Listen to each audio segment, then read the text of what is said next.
Hi, Christine. Hey, Miles. Welcome, everyone, to Season 2 of Uni Life with Canvas Nottingham. Woo woo. We have made it through Season 1 of our podcast, Christine. Yeah, it's pretty awesome. Did you ever think that you would be here doing Season 2 of a podcast, Miles? I thought so. I never knew how I would get the editing done, so that's what we have teammates for, though, so I don't have to touch that stuff. That's true. I'm personally very excited that the podcast is continuing. I am too, but now we're like what the young people call professionals. Really? Yeah. I mean, once you go past Season 1, you're a recurring guest and you become known. Wow. Well, I do hope that Uni Life with Canvas Nottingham does become more known. And I am very thankful to all of the people that have joined us along the journey of Season 1 and are here to take part in Season 2. Oh, I completely echo that. And so, Christine, for those of us who are just joining the podcast for the first time, can you provide a brief recap of the first season and what we can expect for this upcoming season? So last season, I feel like we had a pretty good mixture of people on the podcast. We covered various different topics.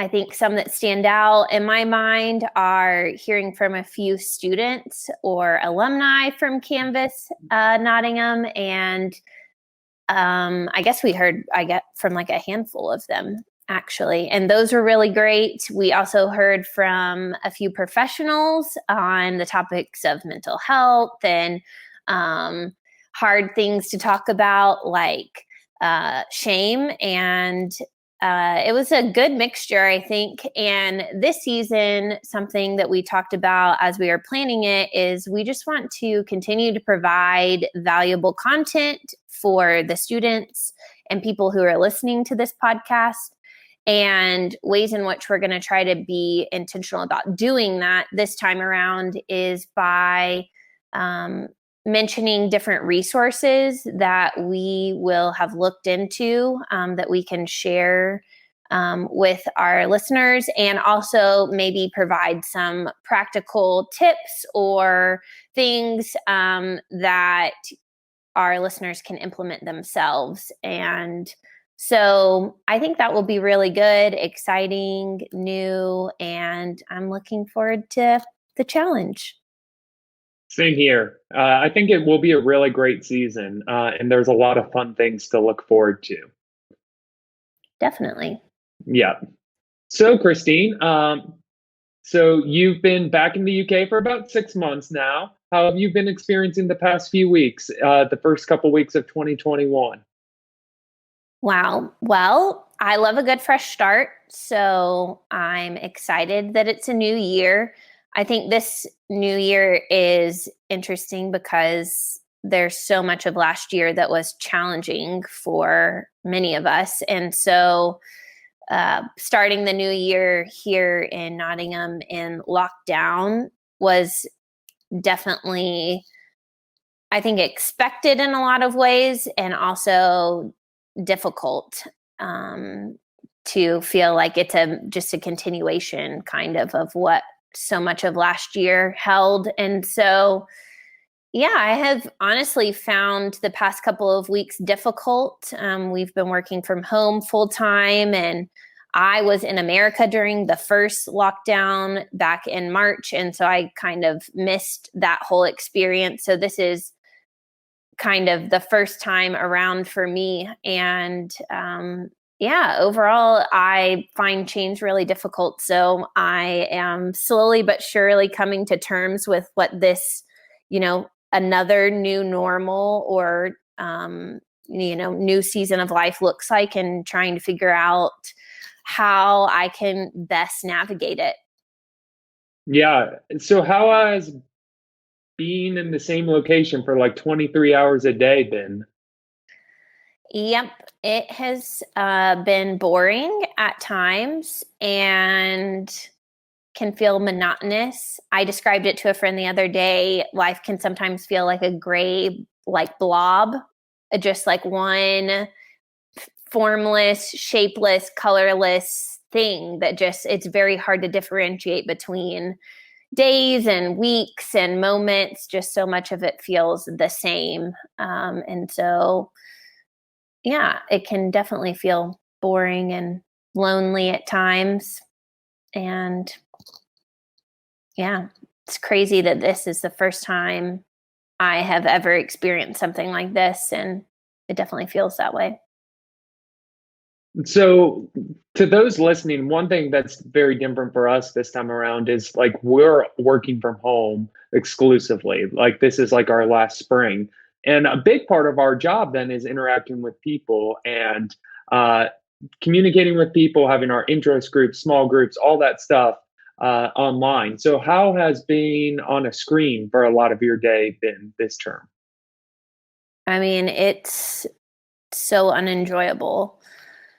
I don't enjoy it at all. And I mean, my eyes are tired, my brain feels tired. I am just, yeah, I think one of the things I've been thinking about over the past few weeks is like how to show up um, and do my best in a season where I don't enjoy, like whatever the circumstance is.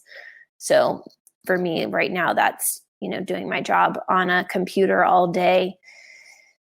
And still, I think that I can try my best in that situation. And so I'm just trying to navigate now what that looks like. I think that's really refreshing to hear because I think so often people are like, oh, it's fine. It's not a big deal. And it's sort of like, no, like there is a grief, there is a loss there. Yeah, definitely. I miss seeing people on a regular basis so much. I feel very disconnected at times from just like humanity, not even like a specific sector of my community, but just like people in general. It's easy to feel disconnected as a whole. Um, so, yeah, I hope that us all being here and listening to this together can provide a moment of connection while we're separated. And in this week's episode, we're talking about rest and like finding rest like during this difficult season. But do you think this is just exclusive to the COVID season, or are there other parallels from your life that you can resonate with? I think resting in general is hard. I think a lot of times we equate rest to weakness. And I think we as people don't like to be weak. We like to be strong and independent. And, um, rest just doesn't really go well with that, I think, in many of our minds. And so I think in seasons that are difficult and stressful, such as this one or many others that each of us have faced along the way, I think they are make it particularly difficult to rest for many different reasons. And so something that it's a simple idea, I think rest is in some ways. And also, it's hard to tap into at certain times. And so I think that's why we wanted to talk about it today, is just how to rest and prioritize rest and take steps towards resting in the midst of seasons that are difficult and don't really lend themselves to rest. Yeah, I think that was excellent. I just want to highlight like what you said, like we sometimes view rest as weakness, and um, it's not. It's so necessary. It's built into how we work as people. Yes, and I think like it may be that we are in some ways, I don't think needing rest shows that we're weak, but even if it were a weakness, it's okay to be weak and be in need at times. Like that's how we were made. And so we were made to need to rest. That is just Mhm. how we were created, I think. And so yeah, I think one thing to just reiterate is that it's something that we all need, and to encourage everyone to press into that rather than to avoid it. So, from your journey of learning how to rest better, what is like some of the steps that you've gone through to be able to start finding rest, even when life is difficult and hard? Yeah, so for me, I mean, there are many different kinds of rest, right? Because you can rest like physically, emotionally, mentally, spiritually. And all of that is like a connected tank, four separate things kind of, but all intertwined, working together in our one body. And so I think that for me, one of the most practical ways to take a step in rest in these difficult situations is to try to prioritize my sleep. I think that is, you know, not always easy. Like, I know a lot of people struggle with being able to sleep sometimes. But I think just taking steps towards trying to prioritize sleep. And what I mean by that is setting yourself up well for sleeping, going to bed early, giving yourself plenty of time to have a good night's sleep. I think is one practical step that I have tried to take in the area of rest. Oh, I think that's really great because like I notice when I sleep more, I feel better physically, but I also have like my emotional health improves. Like I just feel much more patient with people. Like it's a cumulative effect, as you said, like those connected tanks. Like it's like, yeah, you physically feel better, but it will impact other ways as well. Yeah, there are quite a few ways I think that we can assess how rested we are. There's some maybe flags that we can point out in our lives that help us notice when we're not rested. And I think before taking part in rest, we kind of need to take ownership and be aware of the fact that we need rest, right? And some of those things are more physical. So we can show up and be irritable, or we're impatient. I'm sure many of us are experiencing this one now, an inability to concentrate when it just feels like your brain is tired. There are others that I've read from Pete Scazzaro in his book, Emotionally Healthy Spirituality, which focuses more on our emotional and spiritual and mental tank. Some of those are the way that he talks a lot about the way we show up with other people. So, if we're noticing that we're blaming other people often, or in postures of like attacking others, giving other people the silent treatment, becoming very sarcastic, say one thing to someone to their face and say another thing behind their back. All of these are different ways that I think we show up in ways that are not the best version of ourselves. And I think we typically do that when we're tired or our rest is depleted. Those tanks are lacking. And so, yeah, I think starting by talking about it and kind of doing a self-assessment of how am I, like what tanks are depleted, what am I noticing that is coming from my lack of rest, and then we can kind of go from there. Yeah, like these are the symptoms of something being off in the system. Totally. And then we can diagnose and be like, okay, what tank is depleted right now? Where am I not being refilled? Yeah, definitely. So, okay, I'm tracking with you so far. So we have our like self-assessment where we're like finding these areas where we're not showing up in whatever ways to the best of our ability or to the fullest extent of ourselves. So talking about how we are doing and how we're feeling is important. But what's like the next step in the process from this? I think the next step is ownership. We all have 24 hours in the day, and so often I can think of times when I or somebody I've been talking to has been talking about something that was important, maybe a thing that they needed to do or whatever. And their comment about it was like, I just didn't have time, so I didn't do it.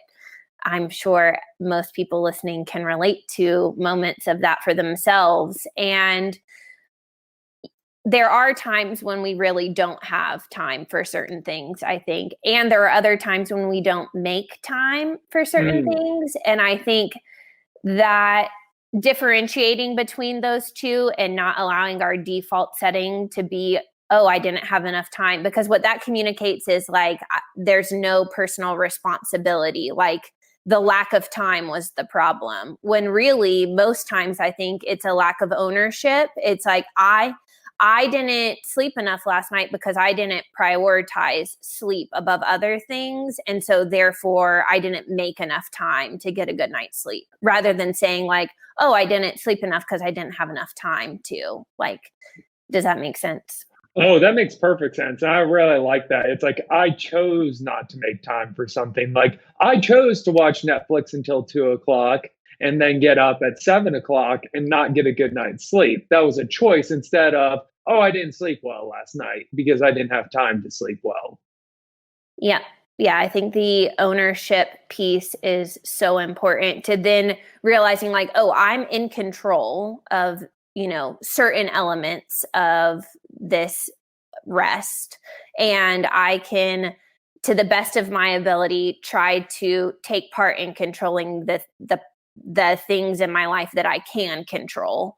And what are those things, and what am I going to prioritize, and how am I going to allow rest to be part of that? I mean, I like that a lot because during these difficult seasons, it's so often we feel like we're out of control. Like, think about COVID or like other very hard times in our life. It's easy to count all the things that we don't control. Like, when will things get better? When will things improve? And we don't have the answers for all of that, but we can step into certain things in our lives. Definitely. And they talk about how, we all make time for things that are important to us. And I think rest should be something that is important to all of us, because it is something that we all need. And so, yeah, this is a moment to pause and assess, I guess, for each one of us. Like, is rest important to us? And is the way that I'm choosing to live my life a reflection of that importance? Yeah. And that self discipline, like you're talking about, can be hard during these times, but it's so important. Oh yeah, definitely. When I'm tired, I find it so much more difficult to then rest. But then it becomes this cycle of like becoming more tired and less disciplined and less rested. And so at some point in time, I think we just have to take one step, like ask ourselves, like, what's one thing that I can do today to like get this momentum headed in the right direction? I like that. It's like the first step in the mountain. It's like, don't worry about all the way in the future. Like, just take this one step today. And so, with that being said, like earlier, you mentioned these different tanks, like the physical tank, the mental tank, the emotional tank. So, what are some specific ways that we can take that first step in, like the physical tank, let's say? Yeah, I think those are kind of the basics. So sleep is one that we've talked about. I read on several, looking up a list that different medical professionals and medical schools have posted, articles, and a lot of them um, first encourage, like, when you need rest, to remove the stressor. And I think that's interesting in this season, because so much of our circumstances is out of our control, or feels out of our control, because of COVID, because of lockdown, because of working from home, having to do uni on a screen all day. So many of those things are outside of our control. And so it's just extra important then for us to focus on what we can control, which are the other things in their list. And so, yeah, eating well, prioritizing getting 7 to 9 hours of sleep every night, for our age range. Limiting alcohol was another one that they talked about because it can negatively affect our sleep, which I thought was interesting. And also can just leave you feeling more down and depressed than before you drink it.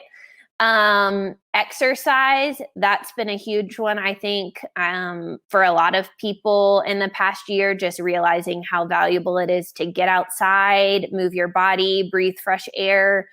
It doesn't have to be anything. You don't need to do a HIIT workout or go run 12 miles. You can do really something simple, like go for a 45-minute walk or a 15-minute walk, or, do some stretching in your bedroom or whatever. I think all of those are very accessible ways that we can rest physically and fuel our tank.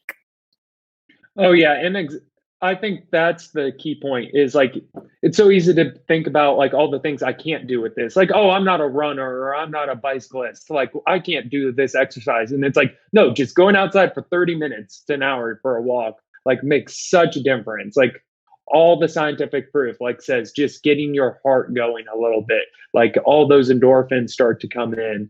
And along the same lines, like if you're not the healthiest eater, like just try to add one of your 5 a day, like this week. Like maybe like, oh, I'll add some carrots into this meal instead of eating something that's fried or something. It's just those tiny little steps like along the way make a world of difference in the long haul.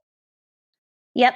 I think another thing worth mentioning is sometimes I think rest and sleep are kind of used interchangeably, but they're completely different. Like sleep is you're inactive, you're not doing anything. Whereas rest a lot of times is about what you are doing that is fueling your body well, like eating good things or like even sweating, when you exercise. Like sometimes I think we can think rest is about like vegging out and watching Netflix and just shutting off our brain and scrolling for hours.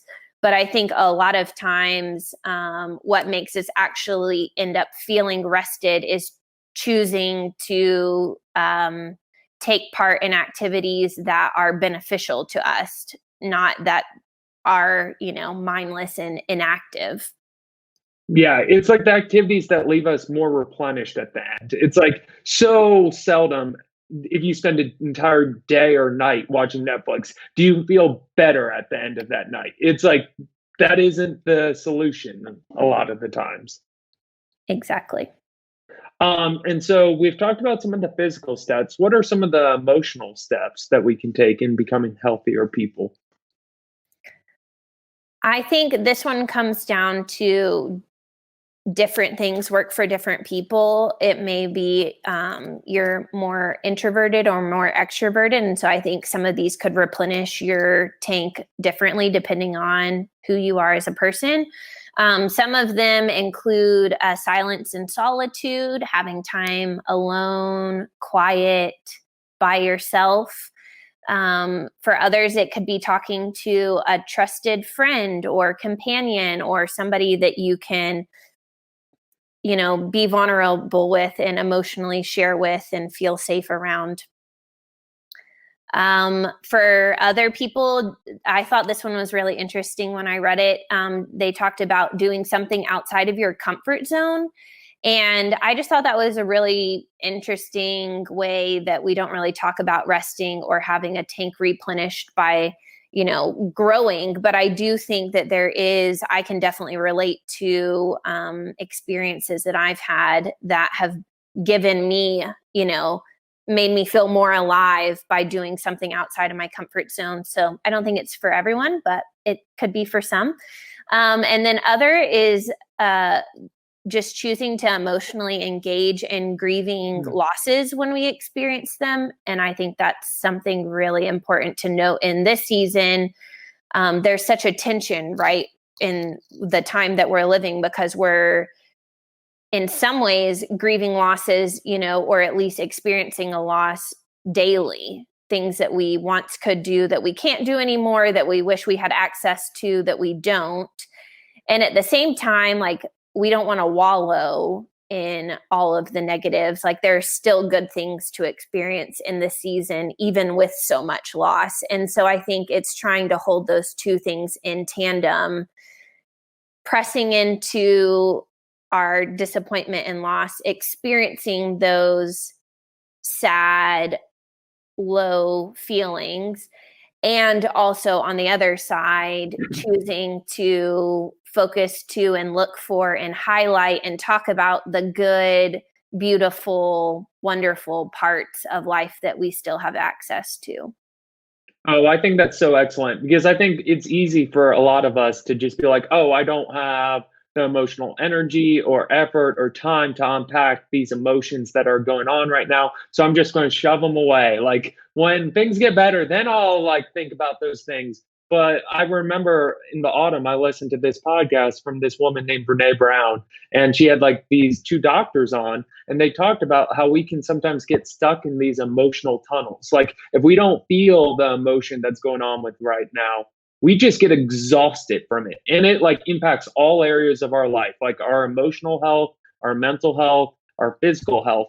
And we'll show symptoms in these other areas because we're just stuck in these emotions because we never experienced them. Yep, I completely can relate to that. Yeah. And so I definitely encourage you to make the time for that because it is going to make you feel better in the long run, even if it's momentarily unpleasant. If you sometimes associate emotions like negative, quote unquote, emotions with unpleasant experiences. And then the final area we're going to talk about is the spiritual and mental aspect. So, Christine, do you have any thoughts on how we can find rest in this area?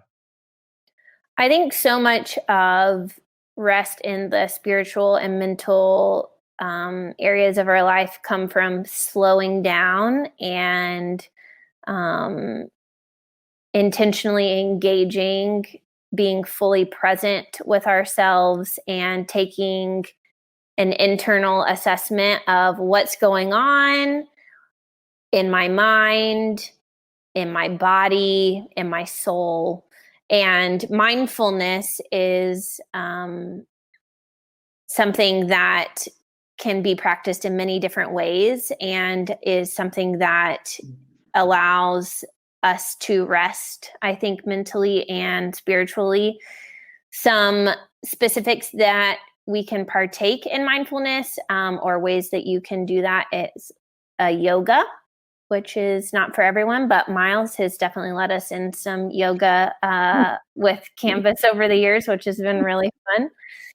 Probably not very traditional, but still very fun and entertaining. Breathing exercises is another one. Going for a walk and just allowing, I think sometimes when we're doing something physical that is easy, it allows us to kind of engage our mind and kind of think through our thoughts. Journaling is another great one to process and allow your thoughts to get out of your head and down on paper. And then meditation is another example of mindfulness. And all of those are great ways, I think, that we can choose to prioritize rest mentally and spiritually. Oh, yeah, I completely agree. Like, these are all areas that I've taken steps in the past 3 to 4 years, and I've just noticed it makes a world of difference to have the space to do these things. And so, Christine's actually going to lead us in a second in something a little bit different that we've never done before on the podcast. We're going to practice these exercises. So, Christine, take us away. So before we get started, I think just to reiterate one thing we said initially is that we want to take more steps in providing practical ways to maybe try out or implement some of the things we talk about on the podcast this term, this season. And so if you choose not to partake in this last part of meditation, or if you do, I would just encourage you to ask yourself, maybe go back and listen to the list of ways that we can choose to rest. And I would encourage you to just choose one and try that one out maybe a few times the next week.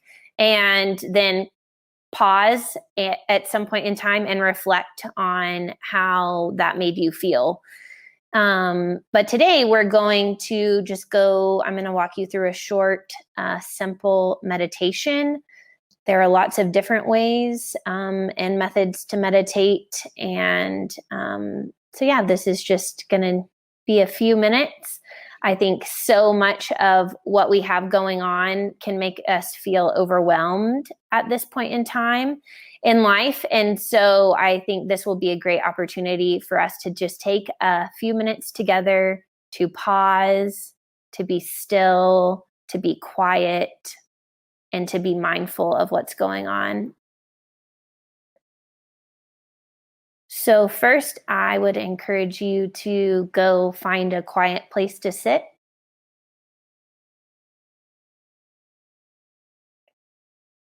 And wherever that is, I would encourage you to get comfortable.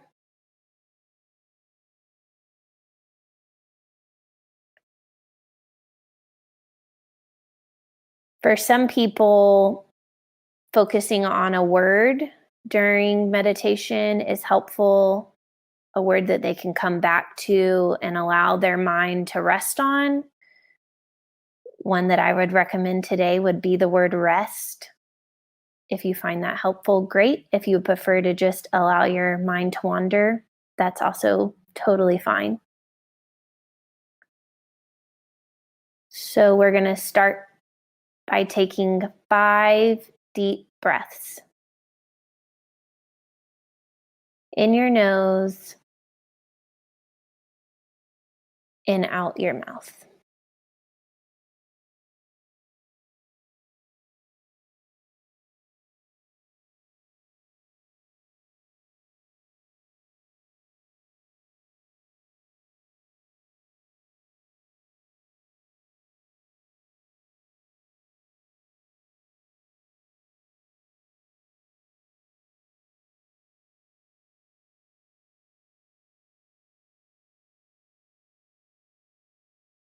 And as you finish those 5 deep breaths, allow your eyes to close. Begin to check in with yourself. Take note of how you're feeling, what you're sensing in your body.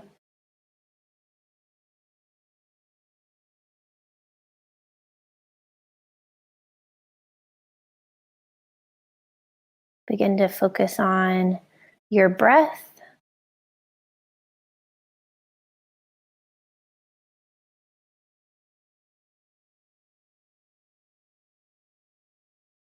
Next, I would encourage you to observe your thoughts.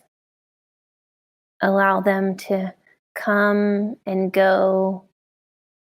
Try to avoid controlling them or reacting to them.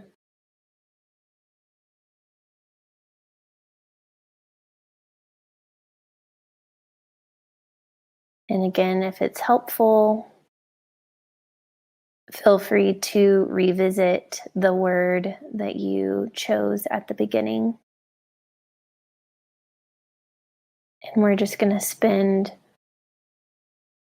a few minutes in silence.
All right.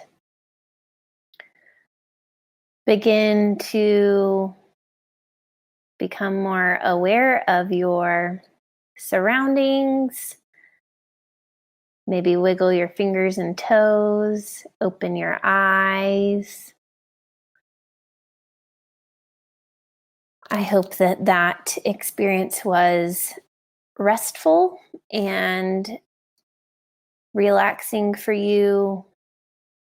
If it was, feel free to go back to this episode at any point in time and fast forward to the end, and we can walk you through.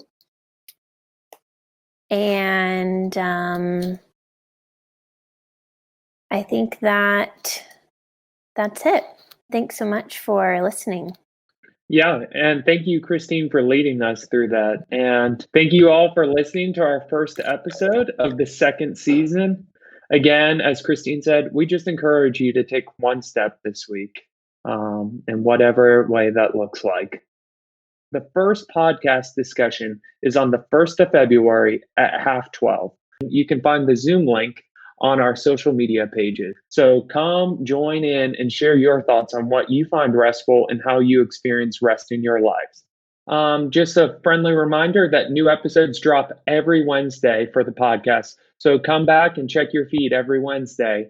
And you can follow us on social media at Canvas Nottingham. It's at Facebook and Instagram. And that's also the place that you can stay up to date with what's going on with Canvas and be a part of our community. So make sure to check us out there. Thanks for joining us. Bye. Bye.